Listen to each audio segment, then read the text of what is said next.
ایک کتاب ہے روڈ ٹو مکہ، اسد ان کا نام، انگریز تھے، پہلا نام اور تھا، بعد میں انہوں نے مکہ مکرمہ مدینہ منورہ اور کملی والے کی زندگی پہ کتاب لکھی۔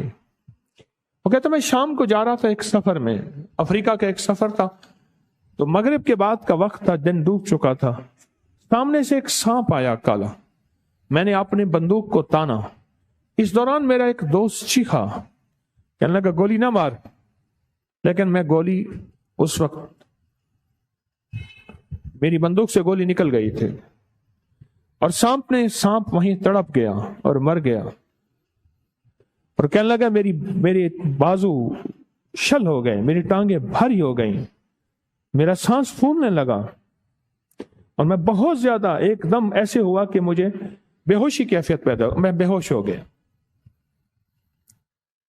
اور کہنے لگے جب میں بے ہوش ہو گیا تو مجھے پھر کوئی ہوش نہ رہا، میں نے دیکھا تو مجھے ہوش آیا تو گندم کی بوریاں تھیں، اوپر ایک چادر سی ٹانگی ہوئی تھی، میں اس کے نیچے سو رہا تھا، مجھے ہوش آیا تو میں نکاہت میں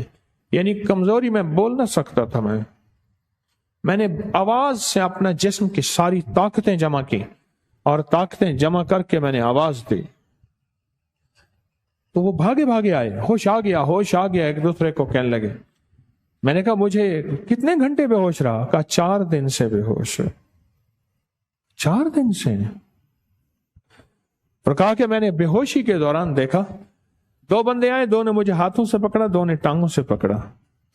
اور پکڑنے کے بعد ایک لے کے، ایک چھوٹا سا بندہ تھا، ایک بڑی کرسی پہ بیٹھا ہوا تھا،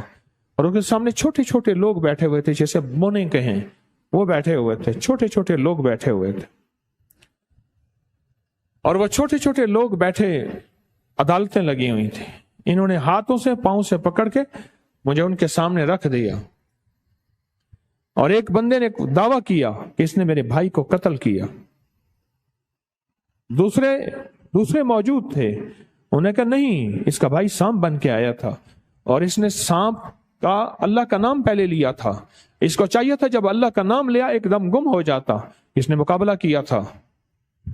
کہا کہ میری طرف سے مدعی آ گئے، مجھے پتہ نہیں کون ہے، مدعی آ گئے، اور وہ 7 بندے تھے،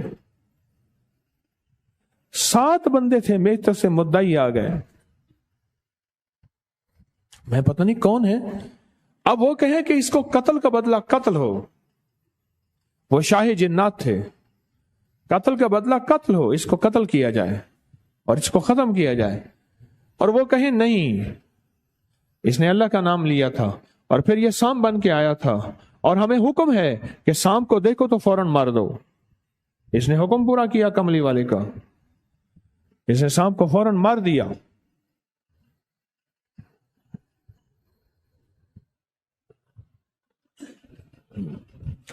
سانپ کو فوراً مار دیا۔ اب یہ بحث مباحثہ ہو رہا، شاہ جنات خاموش سن رہے ہیں، دونوں کے دعوے سن رہے ہیں۔ تھوڑی دیر میں شاہ جنات نے یہ فیصلہ کیا اور یہ فیصلہ دیا کہ اس کو بری کیا جاتا ہے، اور پھر ایک دلیل جو مدعیت میرے ساتھ تھے، یعنی میری طرف سے جو میرا کیس لڑ رہے تھے، وہ ایک بات کہہ رہے تھے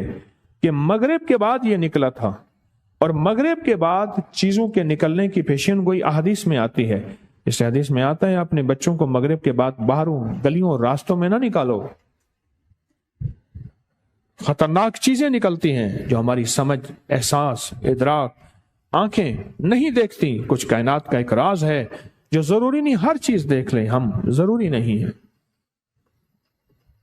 اس پورے ہال میں آکسیجن ہے، مجھے نظر تو نہیں آتی، اس پورے ہال میں ہمارے موبائل کے نیٹ ورک سارے ہیں، نظر تو نہیں آتی۔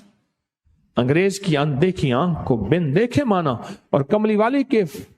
فرمان کو ہم دائیں بائیں دیکھتے ہیں کہ اس کی لاجک، اس کی وضاحت، اس کی کیا ہوگی۔ ہاں نہیں، آمنت باللہ و ملائکتہ، میں مان گیا مولا تجھے اور تیرے فرشتوں کو، ورسلہ اور سارے رسولوں کو، وکتبہ، آمنت باللہ ملائکتہ ورسلہ وکتبہ والیوم الآخر، آخرت کا دن۔